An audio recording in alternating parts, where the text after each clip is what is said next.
इसमें हम देखेंगे कि किस तरह लिविंग ऑर्गेनिज्म में मॉलिक्यूल से ऑर्गेनेली, ऑर्गेनेली से सेल, सेल से टिश्यू, टिश्यू से ऑर्गन, ऑर्गन से ऑर्गन सिस्टम और ऑर्गन सिस्टम से इंडिविजुअल की असेंबलेज होती है। इस सारे के बारे में आज डिस्कस करेंगे। और जो सबसे फर्स्ट लेवल है वो है सेलुलर ऑर्गेनाइजेशन का, वो है एटॉमिक लेवल।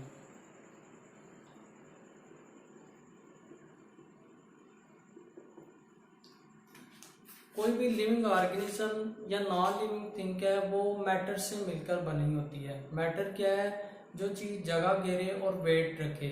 और इस मैटर के सिंपलर यूनिट्स को हम एटम्स बोलते हैं। Simpler units of matter called atoms.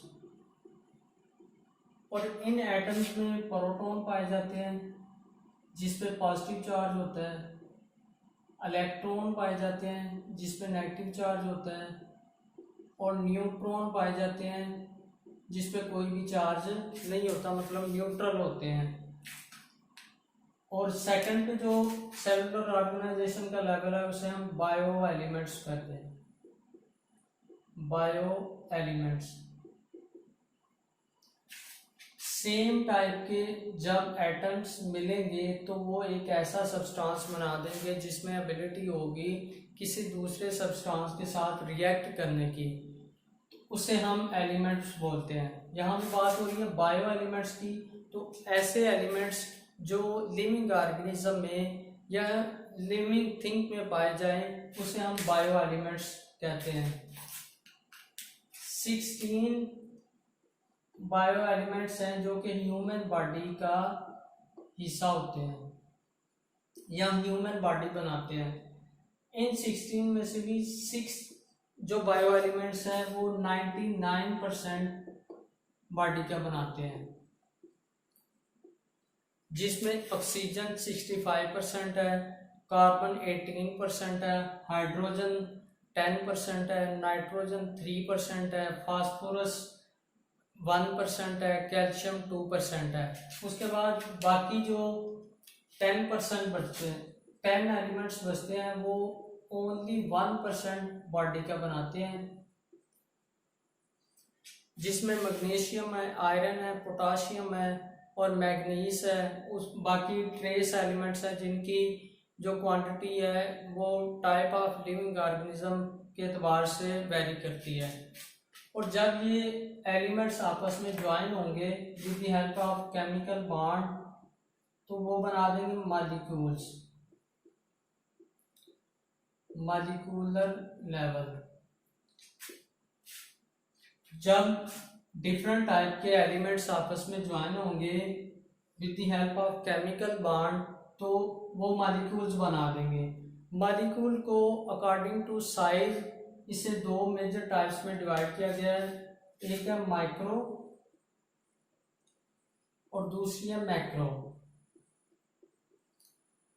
Macro molecule ऐसे हैं जिनका मॉलिक्यूलर वेट कम होता है, जिसमें वाटर है,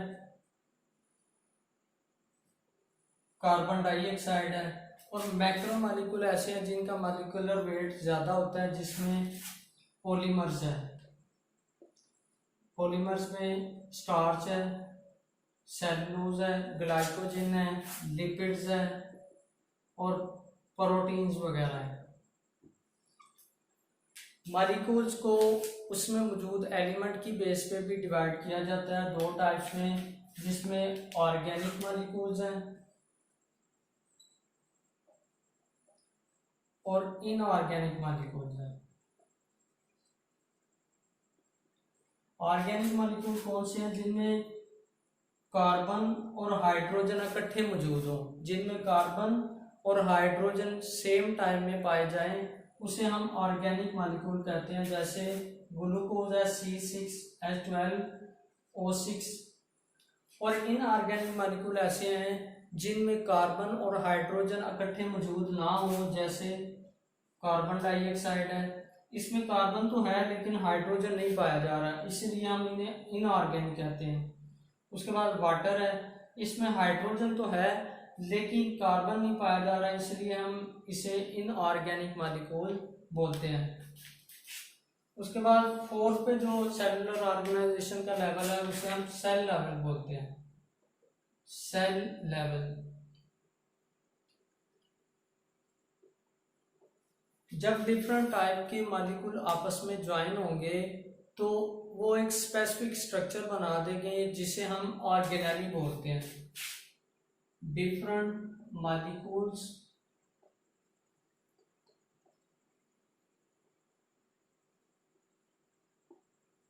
join together to form organelle, और इन ऑर्गेनेली का सेल में एक प्रॉपर फंक्शन होता है। जैसे राइबोसोम्स हैं, ये प्रोटीन की तैयारी के लिए हेल्पफुल है। उसके बाद साइटोप्लाज्म है, ये स्टोरेज हाउस है, मतलब इसमें ऑर्गेनेली पाए जाते हैं और उन ऑर्गेनेली को प्रॉपर फंक्शन परफॉर्म करने के लिए ये जगह प्रोवाइड करता है। उसके बाद सेंट्रियोल्स हैं, ये सेल की शेप को मेंटेन करने के लिए हेल्पफुल होते हैं। और ये ऑर्गेनेली अगर इकट्ठे कलेक्टिवली हम इसे देखें तो एक सेल का स्ट्रक्चर बनाते हैं जो कि बेसिक यूनिट ऑफ लाइफ है, basic unit of life. Next आता है tissue level, tissue level.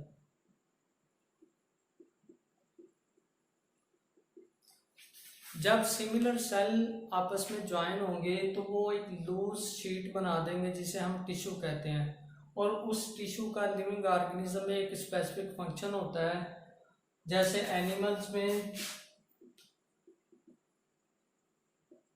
Muscular tissue पाए जाते हैं जो कि कंट्रैक्शन के लिए, रिलैक्सेशन मतलब मूवमेंट में हेल्पफुल होते हैं। उसके बाद ग्लैंडुलर टिश्यू पाए जाते हैं जो कि सेल सेक्रीशन के लिए एनिमल्स में हेल्पफुल होते हैं। उसके बाद प्लांट्स में भी टिश्यू पाए जाते हैं। सबसे इम्पोर्टेंट जो है जाइलम है जो कि वाटर और साल्ट की ट्रांसपोर्टेशन के लिए प्लांट्स में हेल्पफुल होते हैं। उसके बाद फ्लोएम है जो कि फूड की मैन्युफैक्चरिंग के लिए प्लांट्स को हेल्प करते हैं। उसके बाद आता है ऑर्गन लेवल, ऑर्गन लेवल।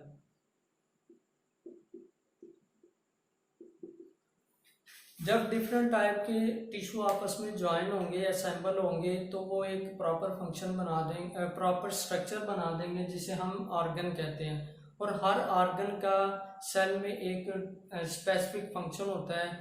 जैसे लिवर है, किडनी है, स्टमक है, ब्रेन है, ये सेल लिविंग सेल में इम्पोर्टेंट ऑर्गन पाए जाते हैं।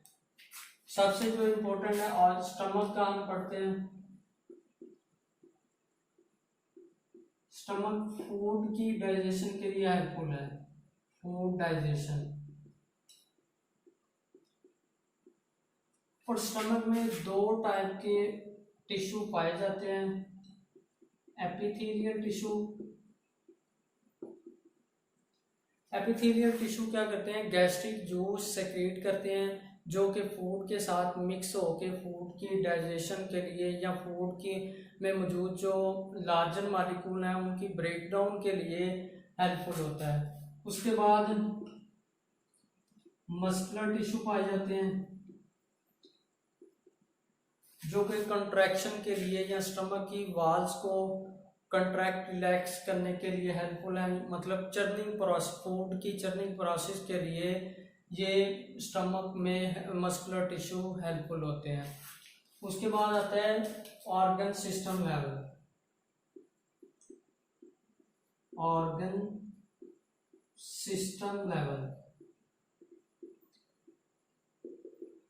जब डिफरेंट टाइप के ऑर्गन आपस में कोरिलेट करेंगे या कोऑर्डिनेट करेंगे तो वो ऑर्गन सिस्टम बना देंगे। और हर ऑर्गन सिस्टम का इंडिविजुअल में एक स्पेसिफिक फंक्शन होता है और उसमें मौजूद पड़े जो ऑर्गन्स हैं उनका भी प्रॉपर फंक्शन होता है। और उससे उन तमाम ऑर्गन का कलेक्टिवली जो फंक्शन है वो ऑर्गन सिस्टम का फंक्शन है। जैसे डाइजेस्टिव सिस्टम है,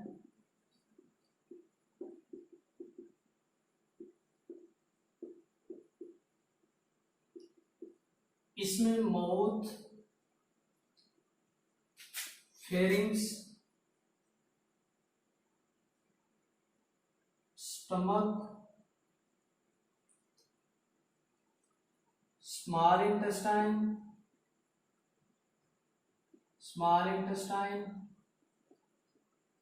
और लार्ज इंटेस्टाइन इन्वॉल्व होती है।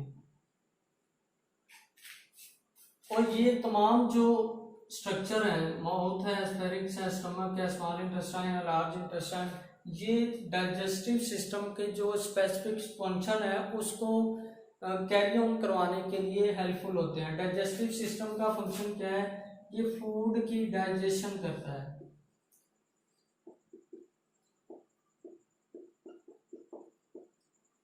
डाइजेस्टिव सिस्टम में फूड माउथ के जरिए इंजेस्ट की जाती है, फेरेंक्स के जरिए ट्रांसपोर्ट होती है, स्टमक में इसकी ब्रेकडाउन होती है या डाइजेशन होती है, स्मॉल इंटेस्टाइन में इसकी फिल्ट्रेशन होती है और लार्ज इंटेस्टाइन में इसकी एक्सक्रीशन कर दी जाती है। और ये तमाम जो ऑर्गन हैं ये डाइजेस्टिव सिस्टम को फूड की डाइजेशन करने के लिए हेल्पफुल होते हैं। और लास्ट पे आता है इंडिविजुअल लेवल।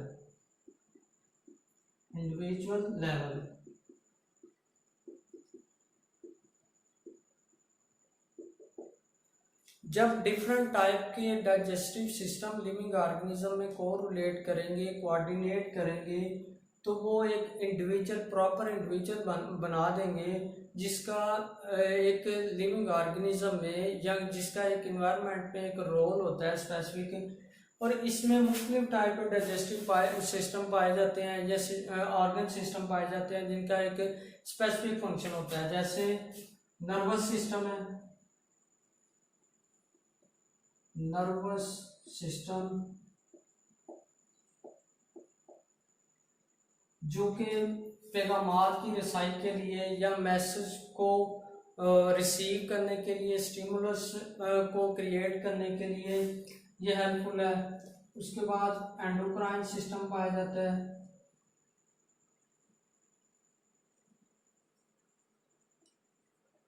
रिस्पायरेटरी सिस्टम पाया जाता है,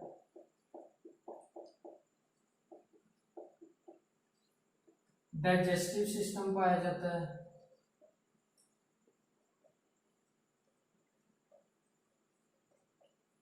ये तमाम जो सिस्टम है आपस में ज्वाइन होंगे तो ये एक इंडिविजुअल का स्ट्रक्चर बना देंगे जिसका इन्वायरमेंट में या माहौल में एक रोल, प्रॉपर रोल होता है। और उसमें मौजूद जो पड़े होने वाले ऑर्गन सिस्टम है उनका भी एक स्पेसिफिक फंक्शन होता है। जैसे नर्वस सिस्टम है, ये पैगामात की रिसाई के लिए हेल्पफुल है। एंडोक्राइन सिस्टम में हार्मोन्स पाए जाते हैं जो कि सेक्रीशन के लिए हेल्पफुल है। रिस्पायरेटरी सिस्टम में गैसेस का जो एक्सचेंज ऑफ गैसेस होती हैं। डाइजेस्टिव सिस्टम में हमने ऊपर ही पढ़ा है कि ये फूड की डाइजेशन के लिए इंडिविजुअल में या लिविंग ऑर्गेनिज्म में हेल्प करता है।